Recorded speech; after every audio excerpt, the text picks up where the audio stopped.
everyone, and welcome to another episode of Diaspora Talks. I have one of my favorite people on earth here.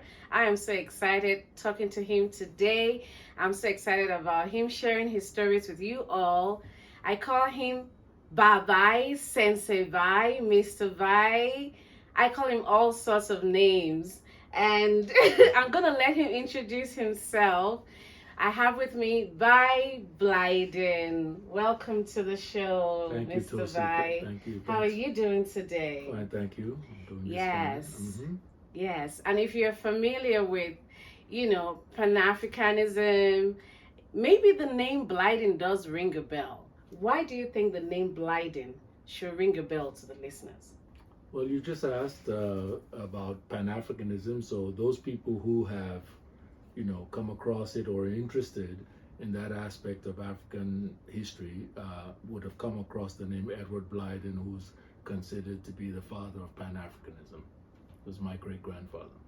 Wow, that's something. Edward Wilmot Blyden. Edward Wilmot Blyden. How does it feel to come from such an important lineage? Oh boy. Well, I mean, it comes with its headaches. I mean, as well, because people come at you from different angles of what they may have come across in his writings and whatnot. So, yes, it has its challenges. Yes, it does. It's a heavy crown to carry. Yes, absolutely. It's fourth generation diplomats now. You know what I mean? He lived from 1832 to 1912. Wow. And his legacy is very much alive and even growing, believe it or not. Yeah. Yeah. So tell us about your journey. Where were you born? Where do you claim? Because you're a typical citizen of the world. Right. So tell us about your story, where you were born, your parents, where you grew up, where you went to school. Okay. I was born in Worcester, Massachusetts, believe it or not, where my mother, who's African American, came from. She and my dad met in Massachusetts. My dad was at Harvard and she was at Boston University, and we're a product of that. So in my earlier years, I grew up on Harvard campus, and at the age of 5, we traveled to Nsukka, Nigeria, where President Azikiwe had just quote, and he invited my father as one of the founding members, and they started Nsukka. Wow, University of Nsukka. That's wow, right. Mm-hmm. Wow. So you lived in Nigeria? I did. I was in Nsukka from 5 to 11, just before the Biafran War broke out, and so I went to Sierra Leone to go do secondary school. Wow. And I did secondary school in Sierra Leone for 5 years. For 5 years. Mm-hmm. So do you care to share your age? Absolutely. I'm 68 years old. 68. Yes. You look good for 68. Well, thank you. Thank you. I'm 68 years old. Wow. Mm-hmm. So after Nsukka elementary education, you went to Sierra Leone, and did secondary school there. Secondary school up to Form 5. Mm-hmm. Finished my O-levels and everything. And then at that time, my father had just been accredited to the Soviet Union and all of Eastern Europe as an ambassador. And so I went there and I studied in Russia. Wow. I studied engineering at the Moscow Power Engineering Institute. Wow. Yeah, Moscow Energetics. So your profession now is an engineer? Yes. Wow. Yeah. Wow. Yeah. So you speak fluent Russian? I do. Wow. How many languages do you speak? Oh boy. Yeah.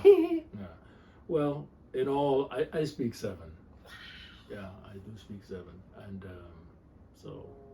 Russian, English. Oh, Russian, English, French, Spanish, Arabic, and our Niger Pidgin.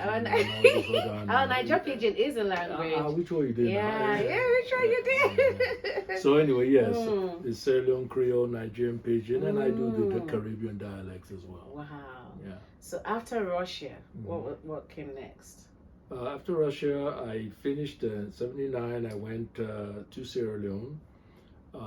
Was there for 18 months. I worked for a construction company. At the time, Sierra Leone was hosting the OAU, so they had a number of OAU projects going on, hotels, banks, residences, and I was an electrical engineer with a construction company. And then after that, I came to the United States and to work in my specialty, because was very limited in Sierra Leone in my specialty. I actually specialize in the design of power plants, and power systems, electrical grid, the electrical systems of it. So I came here, and my first job was with Bechtel, and I've worked with a number of AEs and utilities since then. Wow. So yeah. And you've been in America ever since? I've been in America ever since. Wow. And then traveling? Of course. To other countries? Consistently. For work? For work, So where would you say is your favorite place to be? I don't have one. I'm like a turtle. I take my environment with me no matter where I go. So wow. Yeah, I'm really boring in that way because just like you see me here. Yeah, I was just gonna say you're not boring because outside of your engineering as a career, as a profession, you're into music. Yes, right? very much. Tell us about that. Well, I mean, it's my passion. I play guitar. I fool around on the keyboard. I make stuff up. So this is kind of a passion that I've had for most of my life at this point. Yeah. But you treated it as a hobby. Yes. Wow. Yeah. No, on the side, I do a number of things, but this is certainly one of my heart projects. Yeah. Wow. Wow. Yeah. So in all of your, as with someone being from a strong Pan-African movement, what has been your role while you've been in America? What has been your role contributing to the continent, having been based in the diaspora for so long? Okay.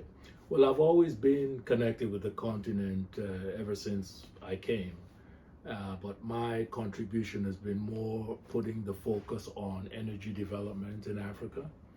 And my first major publication was in 1983, and I've been publishing probably from that time to now. Maybe I've missed 4 years in which there isn't something I have published out there. Various directions as to not just the showing what the resources are and what the possibilities are, but actually even a training agenda to get the personnel ready for this kind of development, which as you know, being energy is very, very specific. And so yes, that's what I've been focused on, and I still do that. I was also the chairman of the International Practices Subcommittee at the IEEE, which is the Institute for Electrical and Electronic Engineers for Africa, on the Africa Biennial, and we host and invite scholars from around the world to provide their input on different aspects that we're looking at in this development space. So I've got there's quite a bit of stuff out there you can So you're strong on the training side, but it's a different story to execute, like the practical side of things, because I know in Nigeria we have that big issue of energy, electricity. Right. So I'm like, even if they're well trained, it's also a different story to be empowered with the tools and the resources and the structure. I have worn many hats in my career. I mean, from a design engineer, actually designing the systems, to being a construction manager, for example. During the energy crisis in California, I was a construction manager that worked on 11 power plants that we built to save Silicon Valley. Oh yeah, that's probably the top in my career of things that I've done. Wow. I mean, that was really a serious crisis. I think at the time it was said that if 3 rolling blackouts had gone through Silicon Valley, it would have cost the economy $80 billion. Wow. Yeah, so it became a national emergency, and I was fortunate to have been on the ground. Wow. But they had the structure, though. They had we built from scratch. You built it from scratch. From scratch, that's what I mean. Wow. Yeah, I saw everything from the manufacturing of the machines, the turbines, all the way to deployment and dealing with environmentalists and and on. Yeah. So, I wish we the governments on the continent will have that. Can we lift that prototype? Yes, and I've always tried to make those associations to show, because it's a very precise science, and we're getting there. It's disappointing that it's lagged this slow. For example, I mean, in 2009, I remember I was invited to Nigeria. I was a keynote speaker at a power conference, and at the time, I remember them telling me that they had 4,000 megawatts in operation and they were planning another 10 and so forth.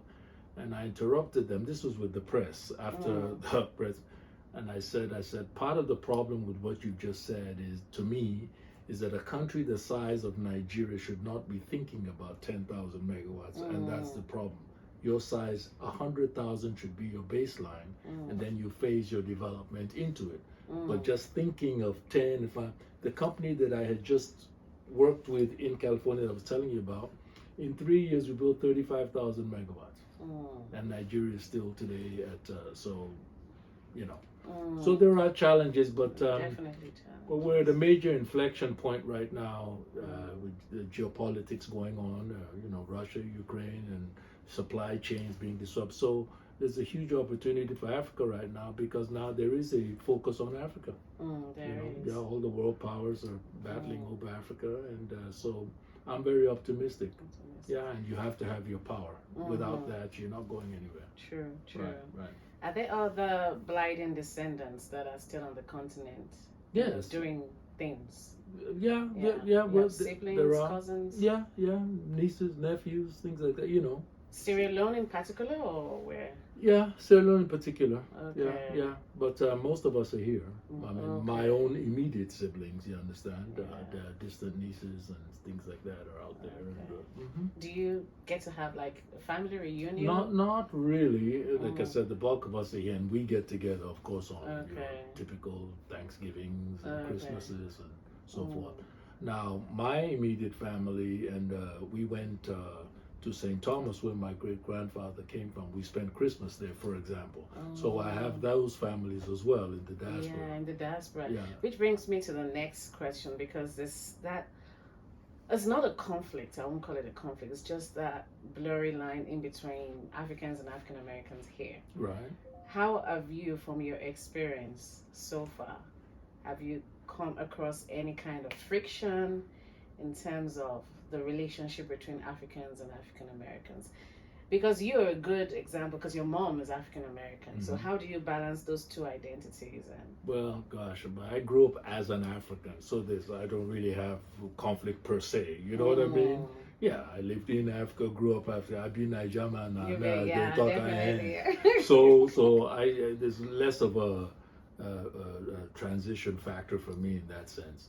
But the question you asked would be more appropriate for my sister, who actually published a book called African Americans in Africa, where she's actually dealing. Yeah, this is my sister, who's a professor at George Washington University, Dr. Nimata Blyden.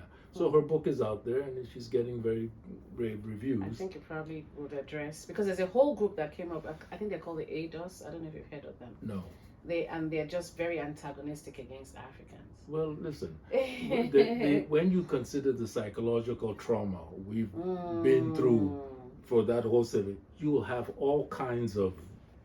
So yeah, we may all look the same, but internally, their experiences. And it's not unique to us. I mean, like even what's going on right now in Eastern Europe. I mean, I've lived with Ukrainians and Russians. They're the same people. Just another tribe, but the same family. Same thing you see all over the Middle East, same thing you see in Indians and Pakistan. So this is a human problem. Yeah, so ours is reflected in the sense that, you've got African Americans, based on what they went through. People were telling, the blame was we sold them. That's one narrative. You have others that say you all are backward, you have no. So there's so many reasons for why we're all fragmented. Then now you have Christians and Muslims and this and right. So we've got a lot of work to do, but the information age is providing a lot of information now that Africans didn't know about themselves, which I think will help in the healing process. Definitely. There's always been music over time, always about Africa unites, the unity. Of course. Do you think it's possible? Yes, it is. Yes, it is. Yeah? It is, because the first thing you needed to be was to be conscious. And if you weren't conscious, you didn't have an idea of history, you didn't have certain facts and knowledge, it's not your fault that you are maybe ignorant and not even trying to strive towards that. But once you get it, which is what we're now seeing, you will see these changes, especially from the youth, who weren't really affected by the direct, interface with the old colonialists and that whole psychological, sense of what you might call it, well, no, which impose these certain demeanors. Mm-hmm. You know what I mean? Yeah. Yes. So yeah, no, very optimistic. Okay. And there's technology to assist us. That's Yes, the other thing we that's- shouldn't lose sight of. Yeah, that's true. Yeah. That's true. Yeah.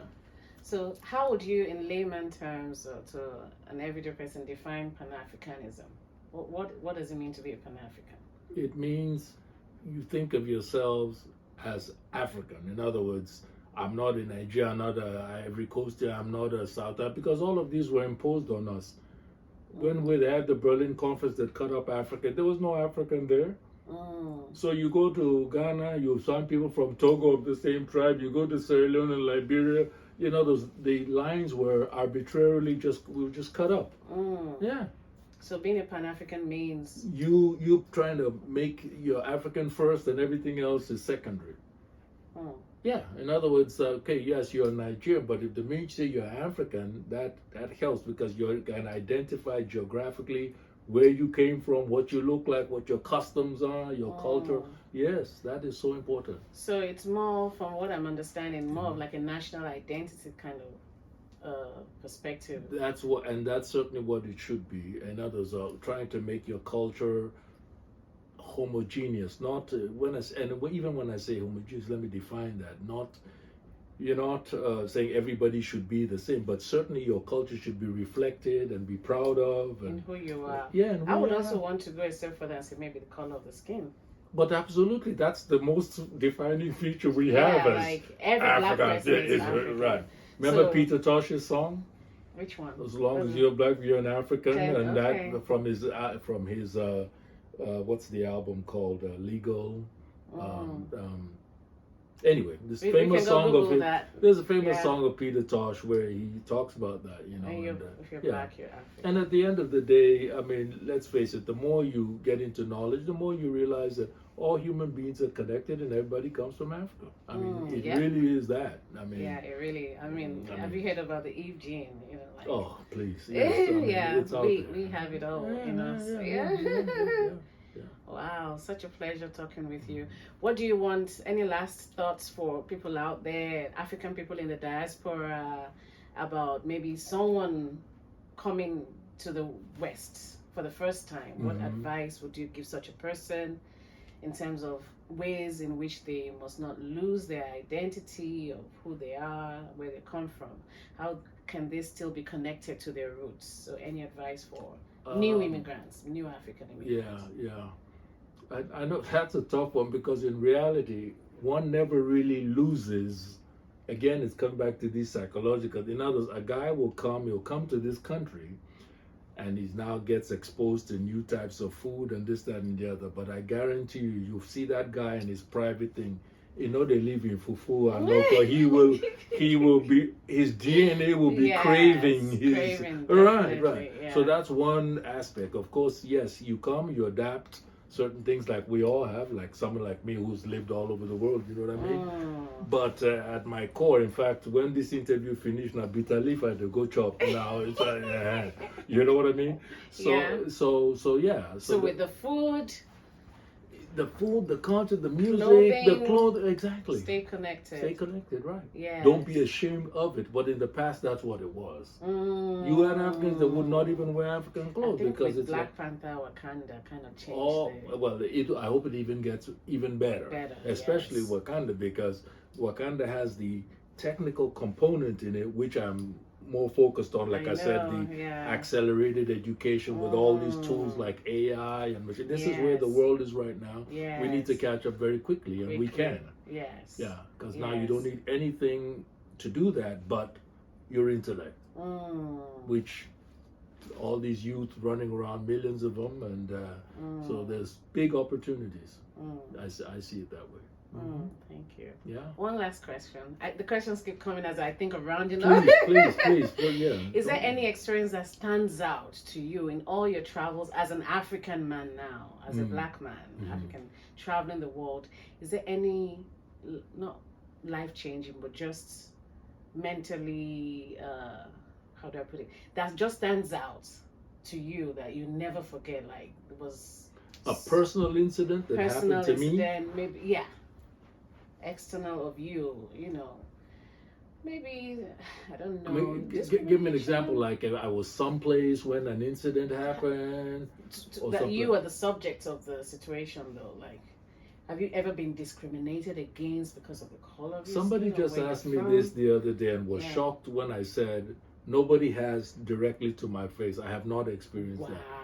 And the person couldn't believe that it was possible. This is a very senior guy in the industry. We were talking. He's been my friend for years, and he just assumed, like, you know, all with. I have just not had that direct, you know, yeah, Wow. yeah. And now you know me. I'm with the martial arts and all of this kind of stuff. Yeah. But it was just not something that, and I touch wood and thank God that I've never had that experience. to want to, yeah, because. Yeah. Do you think maybe your education has something to do with it, your background? No. No? Okay. I've just been fortunate or was not looking for it. How about that? I was also not looking. So that maybe even where there may have been situations where somebody else may have read it to interpret it as this, I wasn't looking for it. You know, half the time my mind is on something else. something, So you didn't even know, notice. I wasn't right. You'd have to get physical with me for me to really. That's why I brought up the thing about martial arts. You know what I mean? Yeah, martial arts. What other hobbies are you into? Music, martial arts, traveling. Yeah, well, I mean, those are the main ones. I mean, what do you do in your spare time? Those things that you just read, right? Yeah. I read a lot. I take extra classes. In fact, courses and. But back to the martial arts. This is my 46th year. Wow. This is my Which of the martial arts in particular? Well, I've done a different sets of them, but my core, my fundamental, in which most of my qualifications is in Shorin-ryu karate, Japanese karate, Okinawan karate. Okinawa karate. No, Wow. yeah. But then I've done other things like eskrima. I've done kung fu. I've done things like kempo. You know, and for over a 46-year journey. You meet. So now you're a sensei. Sensei is like a master, right? Yes. Yeah. I carry a title of Renshi. Renshi, yes. That's the what you see over there with the black and red belt. That's Renshi. That's it. Wow. Yeah. That's awesome. That's awesome. Yes. So is it just the martial arts, or did you dabble into the spirituality of the Asian? As well. As well. Yeah, but of course, as you advance, as a matter of fact, just this morning, see that red book over there? It's by Musashi, called The Book of Five Rings. It's a book on strategy. On strategy. And I was actually just reading some of that this morning. Yeah, you get to that point where it becomes that. Live by some of the principles. Oh yeah, because absolutely. They're relevant to life. Exactly. Wow. Such a pleasure. Exactly. Thank you so much for this conversation. Well, thank you for having me. Yes, it's been a pleasure. Thank you. Folks, thank you for sticking around. I hope you enjoyed this wonderful talk with Mr. Blyden. Mr. Blyden is not on social media, are you? I'm on LinkedIn. Oh, you're LinkedIn? The professional social media. So he's on LinkedIn, so you can connect with him there. And make sure you subscribe to the channel, like, comment, and share this video. Thank you so much for joining, and be blessed.